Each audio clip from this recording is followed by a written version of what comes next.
our passport to the future. For tomorrow belongs to those who prepare for it today. Esteemed Finance Minister, Mr. Haseeb Drabu, Chairman, Principal, respected teachers, dear friends, and of course, not forgetting the chief guest of the occasion, Ms. Anika, Shabir, and the proud parents, a very good morning to all of you. My name is Bashir, and I welcome all of you and Mr. Rathod to the felicitation ceremony of his daughter, who has made the state proud with her magnificent performance. It is very aptly said, prayer is an opportunity to share all aspects of one's life with God, and indeed a chance to express gratitude for everything we have. It is indeed a prestigious moment for all of us to have Mr. Drabu here. On behalf of the entire school, I thank you, sir, for accepting our invitation and sparing your precious time for such an inspiring initiative. Before I request Mr. Drabu to enlighten us with his thoughts, I would like to remind him. Last time, when you addressed us, you were not sitting in the seat of power, and yet you projected a certain vision. Today, you must tell us how you will proceed with your vision, particularly our future. If I may, we at DPS Srinagar, sir, have taken your last lecture very seriously, and you will be proud that consecutively for the last 5 terms, our students have had 100% results in Class 12 Central Board examinations on an all-India basis. This year was definitely a challenge. The school was inundated under floods, and I feel proud to mention all the students, the staff, attendants, and drivers worked round the clock, and the school literally resurrected itself in 3 weeks. This, I'm sure, will make you proud, Mr. Drabu. Now, may I please request Mr. Drabu to present the check to Ms. Anika and to illuminate us with his thoughts.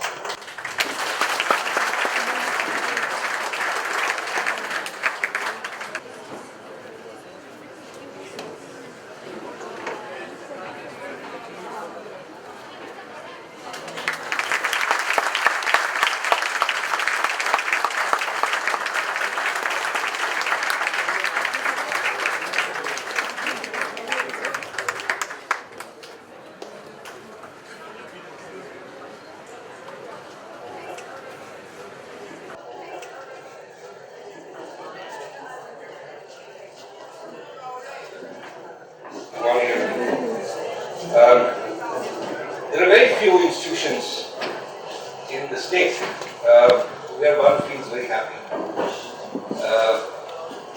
I keep coming here because these are moments of joy when I see students here looking very happy, looking very content,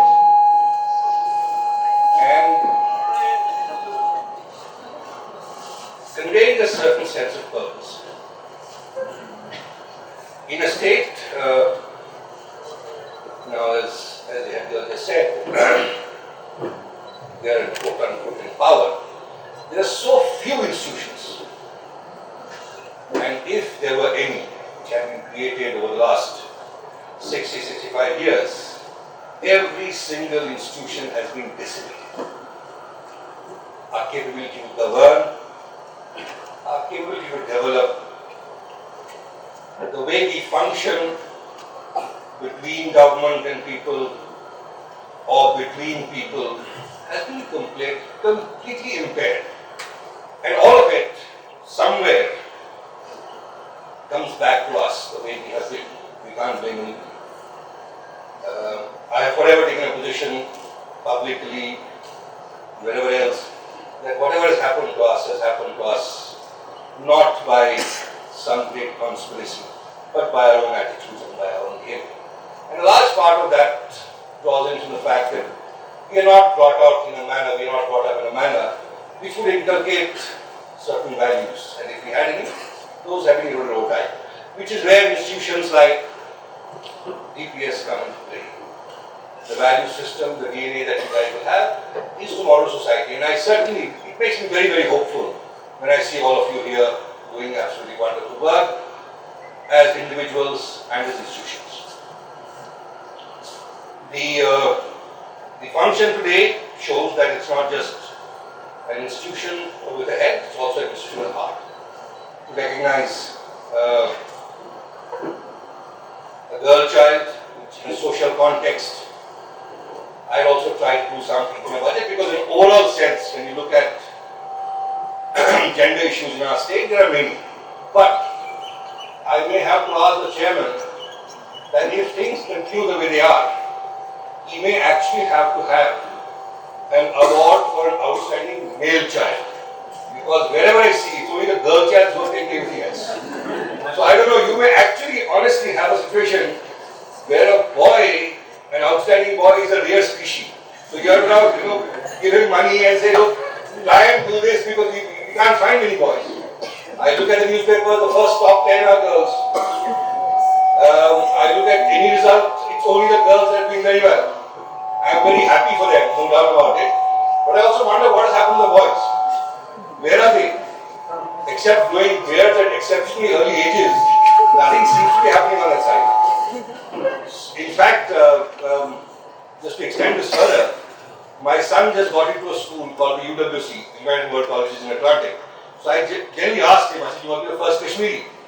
So he said, no, last year. And then I try to find out who the girl was, and it's incredible, and that's something I want to share with you. For my son, when being in Bombay, exposed to a certain area, getting to university not a big thing. I found out this girl is from university, she's from Kupwara. And she is a daughter of a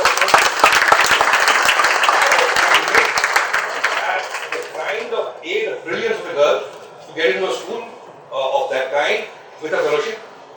And more about the parents, the father is a sponsor. He would probably have heard of UWC. Imagine the kind of talent that we have, and you get into a UWC without any exposure somewhere back or beyond in Kupwara, and that is what we need to nurture. And I think that is the key for all our initiatives. All these initiatives are wonderful, no doubt about it. But I think it also a larger societal change is taking place. As I said in my budget, I had said, we'll do insurance for girl child, we'll do all that. Those are symbols. The substance of it is happening in families. And one should recognize that. And once you recognize that, it becomes a movement. And today, and jokes apart, and I said this in a lighter way, the fact is that girls are doing far better. But then what happens after that is the second question. Where do they disappear after this? They all do very well in academics. But when I look at the cabinet that I sit in today in government, not a single one. When I look at all the provincial secretaries, not a single one. Few and far between. Where does the problem lie? And that's something that we need to address. That academically outstanding students don't transform into recognizable public policy persons or in politics, in public service. There must be something that's happening in our society which needs to be addressed. I think that's something perhaps you as an institution or you as a group of individuals should start thinking and should start trying to understand what are the reasons for this. That once somebody does so well academically, then one would expect that they get into not necessarily government or whatever. Even in business, I don't see very many business women. When I was in the bank, I had done a special scheme for female entrepreneurs. In fact, I was trying to draft the industrial policy for the state over the weekend. And I was thinking we should have something for the female entrepreneur. Not many of them here. Access to finance can be a little simpler. But that still doesn't address my question today is, after all this, where do they go? And that's something you should write about in terms of your own setup. In terms of what we are trying to do in government,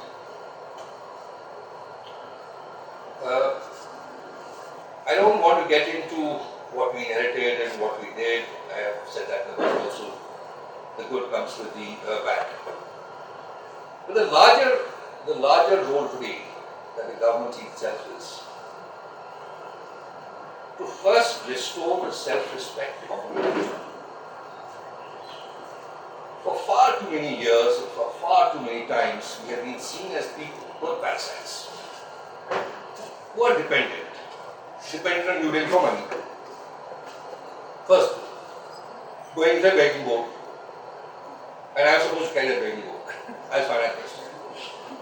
And if you, I will give a copy of the speech, I'll send it to the chairman. I said I will not do that, because that's not what I'm here for.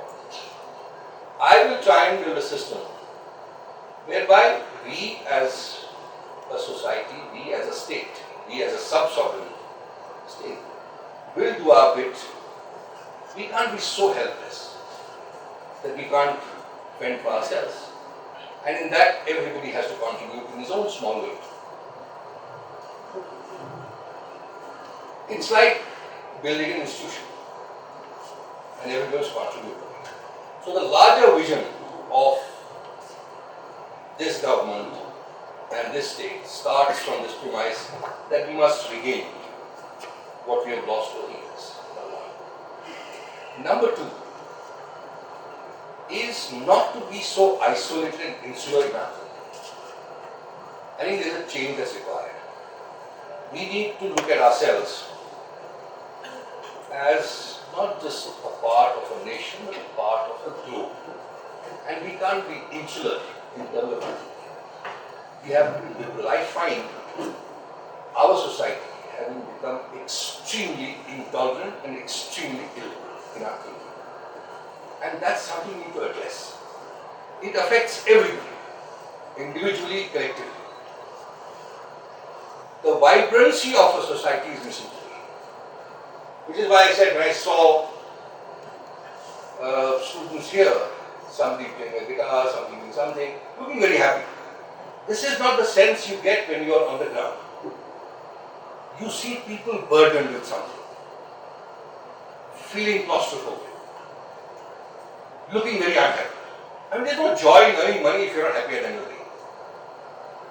You must enjoy what you do, and in some way, I think we're all being, in some way restricted in our thing, and this is not where we belong. If you go back in time and read some of the stuff that some of our poets wrote, I was joking, telling somebody the other day that if I were to, if somebody were to recite what Ahad Zagar, a very famous poet of ours, had said 20 years back or 50 years back, he would be slaughtered on the streets. I urge you to read that. I've translated some, I'll again pass on to the chairman. It is such liberal thinking that you could teach the world what liberalism is all about.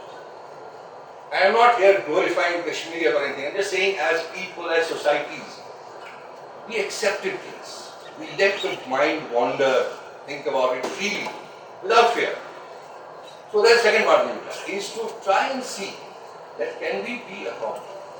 Third part of government is more focused, in my view, is to let people grow in their business, not to do business for them, not to control people, but as government perhaps regulate some things, not to try and do everything for government, for the people, but let people grow on their own enterprise.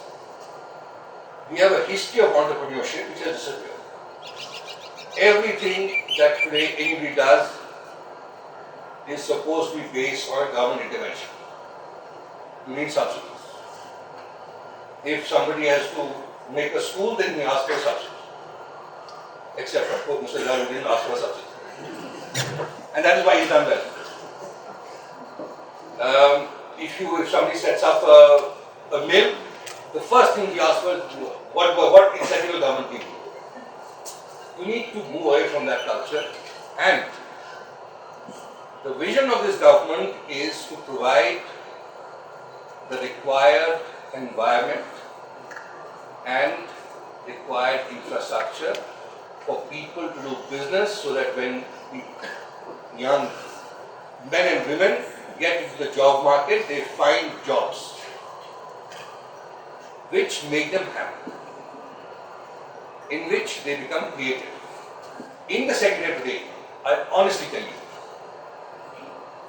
there are jobs but there is no work. There are categories of employees today who are employed but don't get salary. And they don't care because they know sometimes they get it. And I have yet to find a bunch of people who actually go home and say, today I did something worthwhile. I feel extremely sad when I see very bright young minds doing nothing. There is no creative pleasure, there is no joy in doing work, nothing. So the whole idea should be that government should be the least preferred choice for young men and women to go. It should be outside government. And to provide an enabling environment for that to happen is where the key lies, and it's a difficult job. It won't take 3 to 5 years to get into that situation, but I do hope that that is where we are heading. Because once that is so, then the whole dependency syndrome starts receding. We'll create wealth, not only for ourselves, but for everybody around us. And once that happens, economic growth itself will ensure a certain degree of prosperity. And when that happens, the government started. I keep saying that in J&K, the people are rich, the economy is resourceful, and the government is very poor. And that's a fact. Why is that so? Because, because we spend on things that we're not supposed to spend on. Can you imagine that we have 4,30,000 people in government? And let me tell you something very funny. I run a budget of 40,000 crores, say 45,000 crores. And I have to spend 10,000 crores. Spend in terms of developmental works, make roads, bridges, factories, what are called capital assets, which will tomorrow generate some revenues for you. Please hear this carefully, and you'll understand what the state of affairs is. So I have to spend 10,000 crores a year. To spend these 10,000 crores, can anyone take a guess how much I spent? In order to spend 10,000 crores on the ground, I spent 35,000 crores. That is the state of affairs. 35,000 crores is what I spent in order to be able to spend 10,000 crores. It should have been the other way around, if at all. And what does this 35,000 comprise of? A lot of salaries, pensions, interest payments, the 5 security cars that accompany me today with their petrol, 12 PSOs, that kind of stuff. Waste. And we have got used to this rut. And somewhere one must break free from this and do something innovative, do something start. Now while you are not in government, it's easy to say all this and talk about when you actually face with it, when you are faced with the reality of it, it's very difficult because societies then begin to have agilities of their own and governments have the social memory of their own. And it's very difficult to change the system. And I think the biggest hope that one rests with for bringing about any kind of change is with the younger generation. But my concern today at that level is that the younger generation that I see today is A, very cynical, and B, very radicalized. Both are not good. For development of the mind or for the future of the society. You may tend to get radicalized or cynical when you are 60 or 50. By then life makes you bitter on a number of occasions. So you may have a justification. But for someone who is in class 11 or class 12 or a graduate, to be cynical is a societal disease. And radicalization of a particular kind has also damaged the entire thing. A consequence of this, a combination of cynicism and radicalism, has resulted in younger generation losing faith not only in institutions of democracy governments, but eventually themselves. I'm not too worried about if you lose faith in a government. That's okay. Governments come and go. It doesn't matter. In a few years, you will decide who the government will be. But I get extremely worried when you lose faith in institutions of democracy, institutions of engagement, and when you lose faith in yourself. That then is an issue that needs to be addressed very seriously. I had difficulty in getting into politics, and at some point my son said, it's such a dirty job, why do you want to get into it? Honestly, I said, why? And you're earning whatever you're earning, it's a nice life. Why do you want to get into this mess? Every politician is a liar. Every politician is corrupt. And this is an image. To a large extent true also. But then somewhere, I belong to an earlier generation with a dose of idealism and said, can we do something to change? And in that I need support.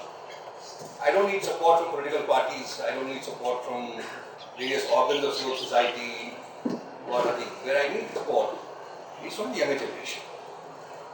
In trying to build a mass movement for change. It doesn't have to be changed at the top. It must start from below. And I think a lot of it must come from you. Small initiatives. If you go to look at today, corruption is the biggest issue we have. Something you must do about it in your daily lives. It doesn't have to be a seminar, but in your interactions with various, in your daily life, at your home or whatever. If you're able to do that, and I have been trying to think that how do we engage schools in these activities, and hopefully in a couple of months we'll come out with something where we would want you to participate. And the other thing I want you to participate, which I think is particularly missing in our society today, and I have a responsibility for that, is the revival of culture in schools, as in the culture of the state. It's a very rich and vibrant culture. Somehow gone into disuse.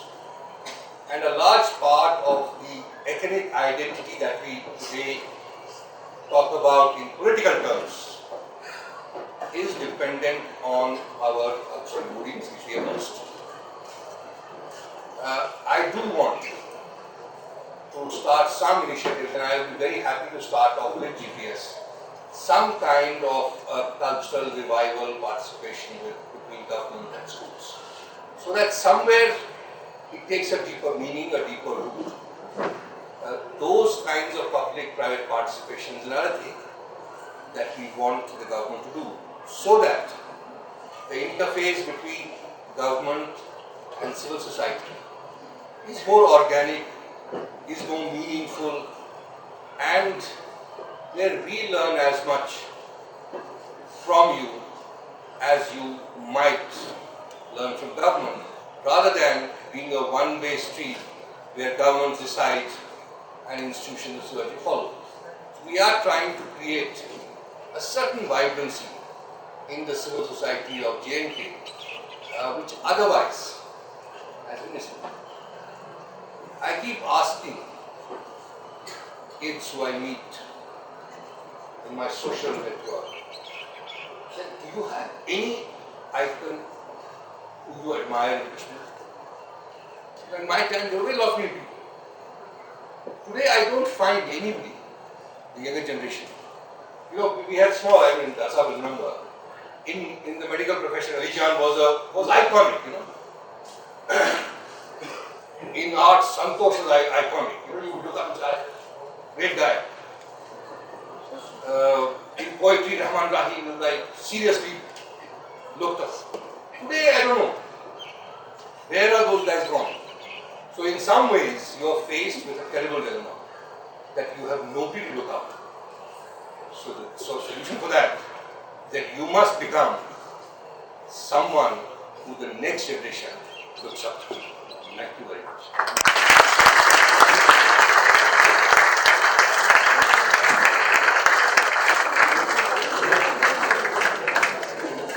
Thank you so much, sir. That was really inspiring as well as educational. point, I find it pertinent to mention that women in Kashmir are different. They do the work, they raise the family, and most of them, including my mother, have still not forgotten our culture and our traditions. In Kashmir, women have always been the strength. This school, having recognized this fact, has established this award for a girl child who stands first in class 10 along with admissions on scholarship if desired. I would like to compliment Anika's father, Mr. Rathar, the principal of her school, Mr. Imtiaz, and the secretary of her school, Mr. Tariq, who have found time to be present here. It is rightly said, success is a journey, not a destination, and victory is gained by resolution and determination. It gives me immense pleasure to introduce Miss Anika Shabir. Anika topped the class 10 state board examinations with a massive 98.8%.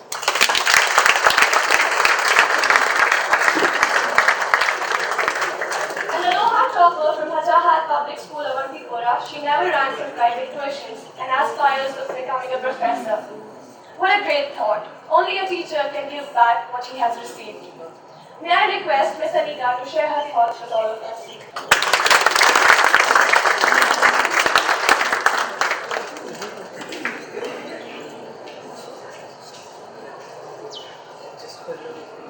Assalamu alaikum wa rahmatullahi wa barakatuh. It gives me immense pleasure to be standing on this podium right now, which I have never dreamt of. I have been dreaming about this first position from last 5-6 years, but I never thought that I would be invited to this school, never ever. And it came to me as a surprise that I have been called here, and I was unaware about this check, etc. Thank you very much for calling me here. Now let me first introduce myself. I have the Anika has given you a bit of introduction, but let me make it more concise and more informative to you. My name is Anika Shabir, and I am a daughter of a daily wager. I belong to a school which lies in the rural area, and of course, I am from a village, which will be so-called down pass for you all. But to mention here, my dear friends, that it never goes waste. Your hard work pays you the best reward. Wherever you belong from, wherever you come from, it hardly matters. And that's the point I have chosen the professor, because I know the value of education of those who have paid, who have had gained pains about it. And that's why I have chosen such an option. I have been told by all my relatives, my uncles, my aunts, even sometimes my parents, that you should opt for civil service than anything else. Just because right now doctors are not given such respect that they deserve.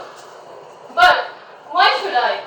If I know that I want to be a doctor, if I feel that I can't do anything better than that, so why am I being posted for that? Why? Even many of you would be subject to this kind of thinking, because it's natural in Kashmir somewhere, and because apart from, if we go to some 3-4 generations back, there was only doctor and engineer, and now there is doctor, engineer, and plus IAS or KAS officer. Everywhere you will get these 3 options. Why not others? I'm not saying that I'll be a doctor and just a doctor. I want to do something else in doctorate, because doctorate is much wide field. There's cardiology, neurology, anything much better than me. But somewhere the thinking, the mind is narrow, which we have to change for sure. And being very much junior to you all, I'm saying so. I hope that it doesn't hurt you, but it needs to be changed, and it has to be changed. If you can't help it, but you have to. If you can't do anything, you have to certainly do it. Because I am feeling from last few days much of appreciation, and apart from that, I'm getting depressed. Because many of my relatives, my aunts, even my father's aunts, they told me, what about doctorate? तुम doctor क्यों बनना चाहती हो? क्या है इस doctor में रखा हुआ? मुझे पढ़ाना है, मुझे शौक है पढ़ाने का. I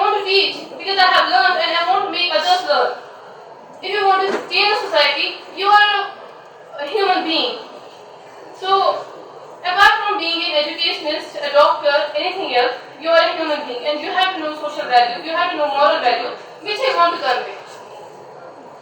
And there is no anyone human being who can, object to this idea. Because if you object, then you are not a human being. Being very much frank and a bit cruel as well. So, I know that I have deviated from the topic, but I felt it very much important to mention it here. Dear friends, now because I have been given such a scholarship, thank you very much. The whole institution, thank you very much for this. But at the same point, I want to tell you that we are growing buds. We are going to be the next generation. We are going to be the people who will be, whom others outside the state will feel that that's Kashmir.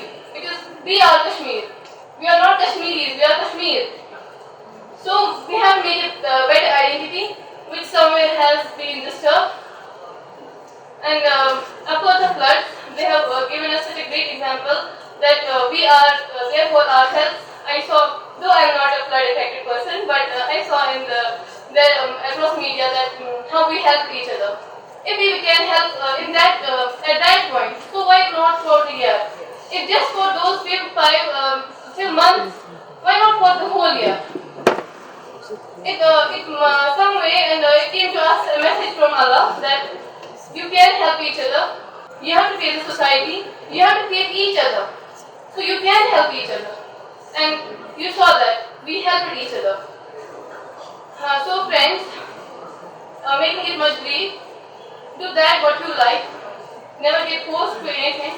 Because whenever you read forcibly, it all goes in vain. You must have experienced that. अगर हम नींद में पढ़ते हैं तो उसका कुछ समझ नहीं आता है. लास्ट डे मैं केमिस्ट्री पढ़ रही थी, नींद आई थी, सवेरे फिर से रिपीट करना पड़ा because I got nothing from that.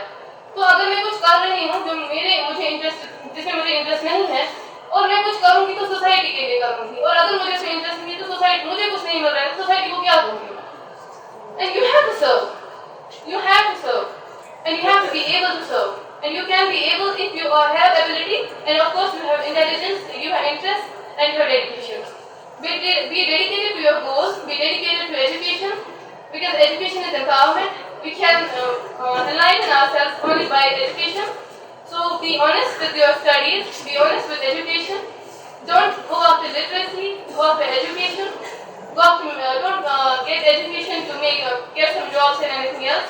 Make yourself, prove yourself, and make others believe that you are the person who you want to see in yourself, not that one who they want.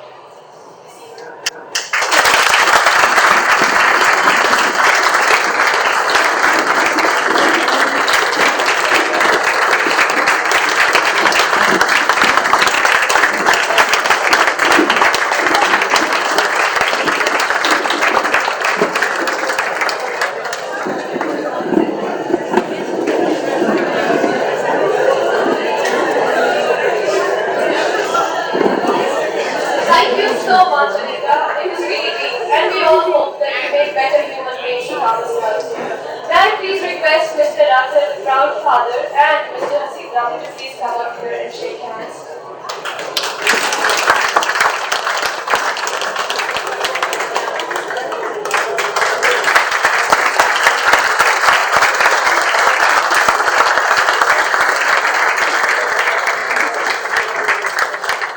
May I please request Ms. Saira Azhar to give the vote of thanks.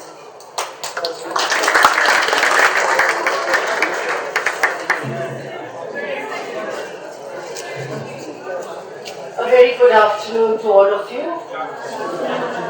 It gives me immense pleasure to be part of this ceremony whereby we are honoring the girl child. I thank Ms. Anika, Shabir. I thank the Honorable Minister, Mr. Drabu. It's a great pleasure having you here. I'd like to begin by saying that I remember a wonderful line Stephen Spender said in his poem, "History theirs whose language is the sun." Only those who are truly educated and are empowered with education have the power to recreate their destiny. I hope we all follow that line. We talk about change. The Honorable Minister has spoken about it. The young lady here is speaking about it. But I think the best way and the most beautiful way is to recreate your destiny with the power of education, children. When the whole nation is crying, save the girl child, it gives me immense pleasure that we have actually assembled here to honor a girl child who is willing to save the nation with the help of education to transform not only the state but the world. I'd like to take this opportunity also to mention to the Honorable Minister that many of our students who belong to the Commerce and Arts faculty have requested us to, humbly requested us to request you to once again visit us for an interactive session. They'd like to have a question answer session based on economics. Many of them are budding economists and maybe they will be renowned economists in the future like you. I also at this point of time would like to bring to Mr. Drabu's notice and the young girls' notice that education in DPS is not so easy because unfortunately recently the floods had destroyed us and somewhere we are in a place where we get flooded, but the whole institution, and the credit goes to the working staff, the teaching staff, the management, the drivers, everyone together has literally put 100% efforts to resurrect the whole school. It is not just saying that we worked hard to bring it back to normal. In fact, a few days back our CBSE results, and we once again got 100% in the 12th results, only reflect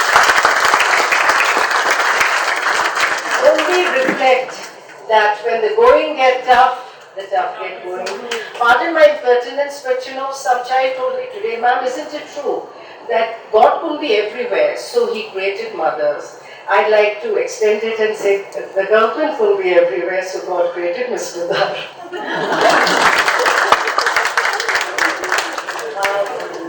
I hope you have a bright future. My compliments to you, and I wish we were proud teachers who would have students like you. We also have brilliant students, but we would have been privileged to have you with us. Thank you once again. Thank you for being here, sir. Great listening to you. Thank you, each one of you, and my compliments to the parents especially. Thank you.